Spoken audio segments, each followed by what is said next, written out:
What is going on, YouTube? Andrew Miller from Hook'emHeadlines.com coming back at y'all today with my post-scrimmage notes, nuggets, updates, and of course standouts. Today was the second and final scrimmage of fall camp for the Longhorns.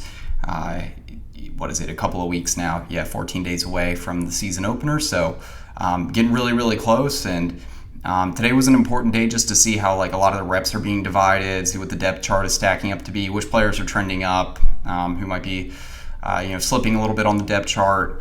But yeah, let's go ahead and jump into it. As always, I want to start the video off with just some of my notes, injury nuggets, or lack thereof, and things like that. So first and foremost, injury news is usually the most important thing to get out of the way first. Most of the practice or scrimmage reports have noted that there's no major injuries coming out of this scrimmage, which is good because that means 2 weekends in a row, 2 scrimmages in a row, no major injuries for the Longhorns. That is the most important thing. It does sound like there were some minor bumps and bruises. No particular names that I have outside of Christian Jones. Sounds like he tweaked his ankle or rolled it, and I think that just limited him for the rest of the scrimmage. You just don't want to risk anything further there. Looks like Cam Williams took most of the first team reps at offensive tackle in place of Christian Jones. Other than that, like I said, no major injury news for today. If there's any updates there, we'll keep y'all updated on the site as always. Outside of that, some depth chart movements. A lot of people are wondering about the second team quarterback. Sounds like Malik Murphy and Arch Manning were splitting the second and third team reps with the offense. In terms of their particular performances, there have not been as many immediate notes and reports for them today as there were last weekend, so we'll continue to watch for that. As far as Quinn Ewers is concerned, it sounds like he was kind of up and down to start, but then finished the scrimmage pretty well. He had a few nice deep balls, started commanding the offense pretty well. And just overall, it seems like I keep on mentioning these words, but composed, consistent, confident. The 3 C's for Quinn Ewers, I think that all those are extremely important. And to see him after, the offense they did turn the ball over, I believe, a couple of times early in the scrimmage. But he was able to kind of rally the troops. They scored a couple of times late. Sounds like Ewers had a touchdown to A.D. Mitchell. Had a few connections on deep balls with Xavier Worthy. I'll get more into that later, though. And then I believe he had one to John. It was either Jonte or Isaiah Nayor as well. So, like I said, pretty good day for Ewers. Good to hear that after some shakiness to start, that things steadied out in the second half of the scrimmage. Trying to think if there's any other notes, nuggets, anything like that. DJ Campbell took the first team reps at right guard again today. He was clearly the starting right guard. Seems like that is the way things are trending for him heading into fall camp. Overall, the defense sounds like won the day. This is 2 straight weekends now where the defense has kind of been the better side of the ball. Defensive front in particular has been really disruptive, been getting a lot of push on the offense. And I think that's led to a lot of the tough starts, I guess you could say, for the quarterbacks and the offense as a whole in the first 2 scrimmages. They did a lot of work with, I believe, red zone situations, goal line stuff, and the defense really held their own there. So, like I said, I expect the short yardage situations, goal line situations. I think this defense is going to be really solid this fall. So yeah, let's go ahead and jump into the standouts. As always, I did my piece on the site. I talked about 5 players that impressed in today's scrimmage, so I'll go through those and then mention some additional names that either we might have some coverage on coming later or that just caught my eye in various reports, buzz, whatever that be, coming out of the scrimmage today. So the first name up is redshirt freshman edge rusher, defensive lineman, been taking reps at both spots, Jaray Bledsoe. Bledsoe's been a hot name in fall camp recently. I believe it was Shane that had pinpointed him as a breakout player to watch in the second half of fall camp, and that prediction's off to a pretty good start so far. It sounds like Bledsoe got a lot of pressure, was very disruptive in run and pass defense, in run defense and the pass rush today. There was a report from TFB Texas today that mentioned that Bledsoe was mainly running with the second team. I believe mostly as an edge rusher, but some snaps on the interior as well. And then even got a couple of reps, or a few reps with the first team defense, rotated a little bit with the third. But the fact that he's getting the bulk of his reps with second team and still getting up there with the first team for some looks, and he's looking really good in the process against, offensive linemen as good as, well, you got Kelvin Banks, I guess depending on when it was in the scrimmage, Christian Jones. But even like Cam Williams, Peyton Kirkland, these guys are just really solid offensive linemen. So, great to hear from Bledsoe. One specific quote that caught my eye for him was just that he couldn't be blocked today. He's a guy that just has insane physical traits, and so the fact that we're hearing this much good stuff about Bledsoe really for the last week, because I did an article on the site earlier this week. The first fall practice of week 3 was on Tuesday evening, and he had 2 would-be sacks. So he was getting a lot of pressure in team drills and scrimmage settings, and continued to be disruptive today. Next one up is senior defensive lineman Alfred Collins, a name that I think if y'all watch a lot of the videos on here, you're getting pretty used to hearing, which is a great thing for Texas. Finally hearing Collins stepping up on a consistent basis. I've been covering Texas all 4 years that he's been on campus, and this has definitely been his best fall camp. I think the consistency for him is just the biggest aspect here, because, you see flashes every once in a while, and last fall I did mention a lot that it was his most consistent season to date, but still you had some of the ups and downs. It sounds like he's really starting to put it all together. Today I think it was Horns 24/7 that reported that he was one of the most consistent standouts on the defensive side of the ball. Just continued to get pressure. He was really effective whether they were using him as a 3 or a 5 tech. Sounds like he was getting reps at both spots. Disruptive, consistent, 2 words that really stick out from some of the post-scrimmage reports concerning Collins. And I just think he's one of the biggest driving factors as to why Texas has been so disruptive along the defensive front the last 2 weeks. I've heard a lot about him playing really, really well, like holding his gaps and stuff in run defense, locating the ball well, reacting quickly. I still say this, a lot of things that you didn't hear that much when you were talking about Collins the last couple of years. And so a lot of positive strides that he's making. This also makes it 2 straight weekends that he has been on the standouts list for the fall, or for fall scrimmages. Last weekend he was really disruptive. I think he had 1 or 2 would-be sacks. And then last thing I want to say on Collins is just that Texas has been giving him second team reps along the defensive line with Vernon Broughton. I think the assumption is that Broughton will be kind of part of that second rotation for Bo Davis and the Longhorns along the interior defensive line this fall. You could also see like Trill Carter and Sadir Mitchell getting worked in at nose, but Broughton and Collins have both. I think both of them are having their best fall camp so far. So great things coming from them. Next name up on the list, and moving to the offensive side of the ball, CJ Baxter Jr., the true freshman running back. I believe this was one of his best days of camp so far this fall. I think every single scrimmage report I saw, and any other write-up, whatever that be, was mentioning Baxter among the first names for players that were impressing at the skill positions today.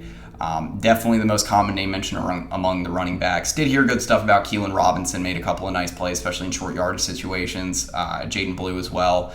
Not too much in the way of Jonathan Brooks, but Baxter was definitely the most impressive, most consistent running back. He ran with the second team, I believe, for the bulk of his reps today.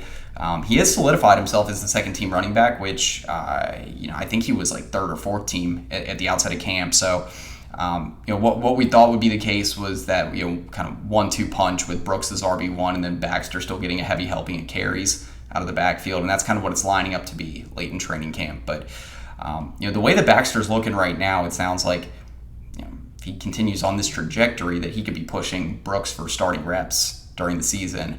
I think that Baxter is starting to click a little bit. Again, he's still a true freshman.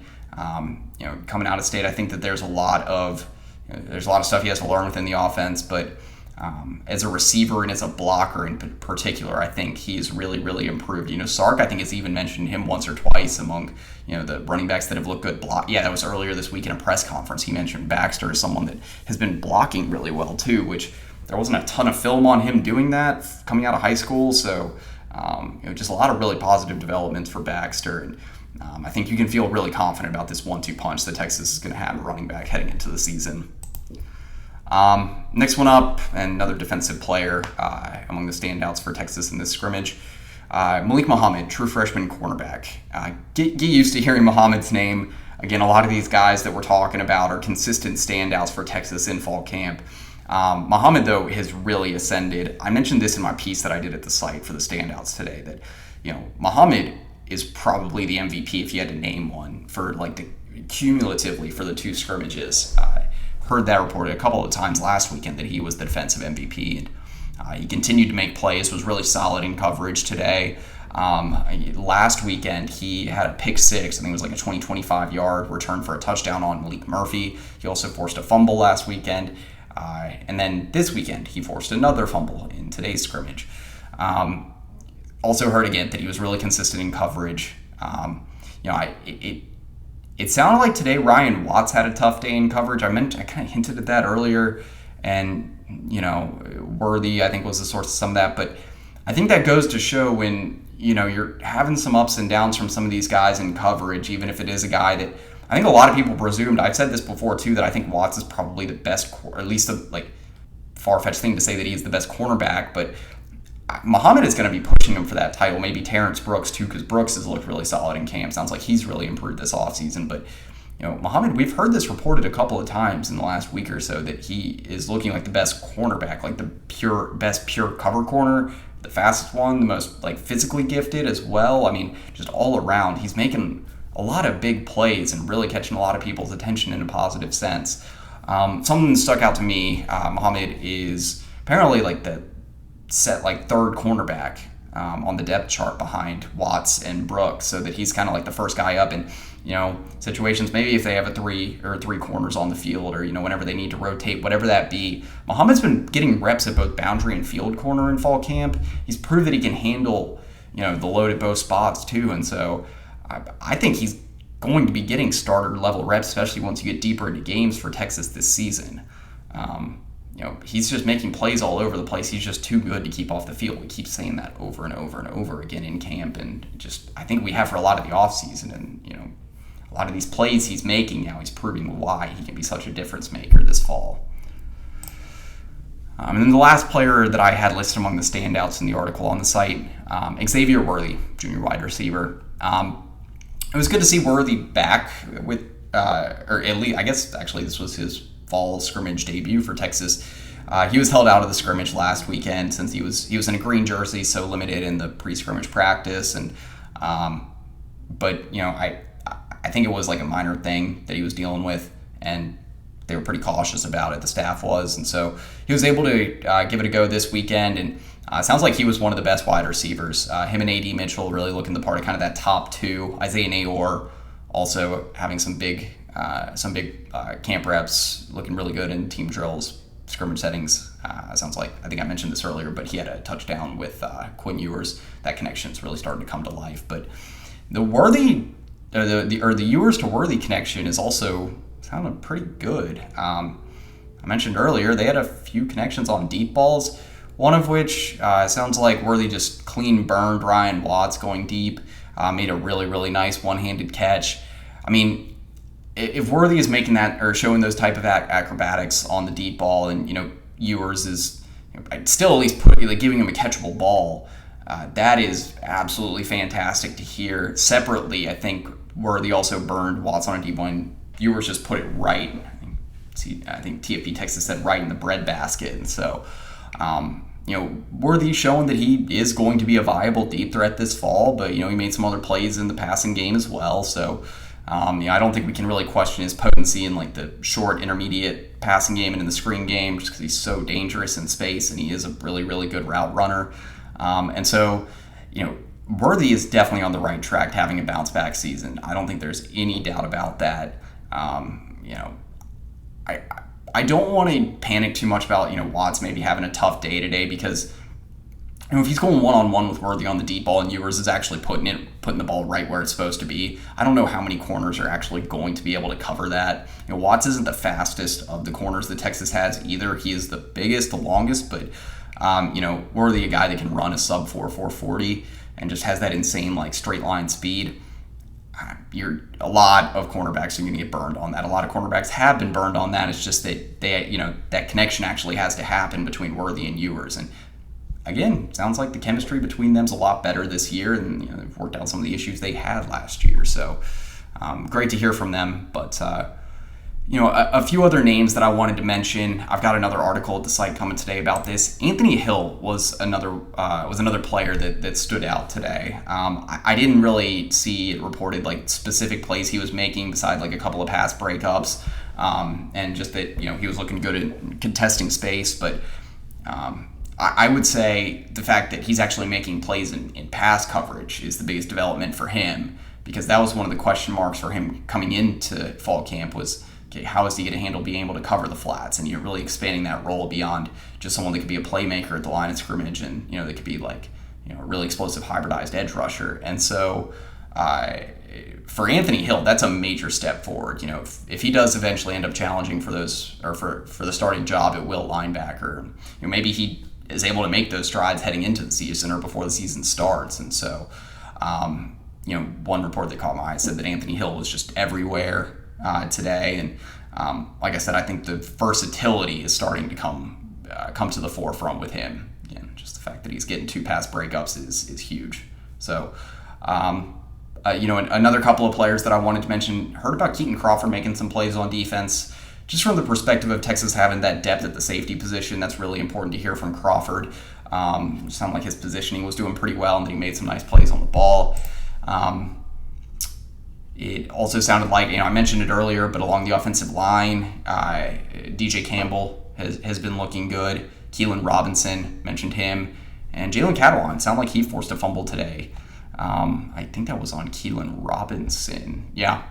And I guess the last name I would mention here, Isaiah Nayor. He's got the brace off of the right knee. I think, if y'all are pretty active on social media and you follow a lot of Texas pages, you probably saw that picture from some of the team drills, and then I think there were some pictures from the first scrimmage last weekend as well. But Nayor, he's got the brace off. He's moving a lot better. I think in the first week of fall practice, he was still a little rusty trying to get his sea legs back, and it sounds like he's quicker running routes, looking better at coming in and out of cuts. Really got his timing back for those contested 50-50 balls.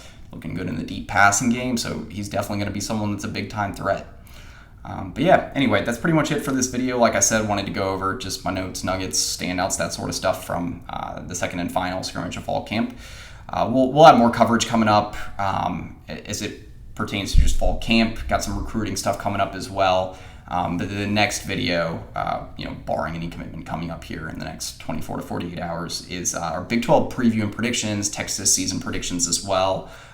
Did a first half, Tark, Shane, and I did the first half of that video yesterday. It was uploaded talking about the first half of fall camp recap, and then the season preview and predictions is coming up here in the next day or so. But anyway, for Andrew Miller at Hook'emHeadlines.com, that's pretty much it.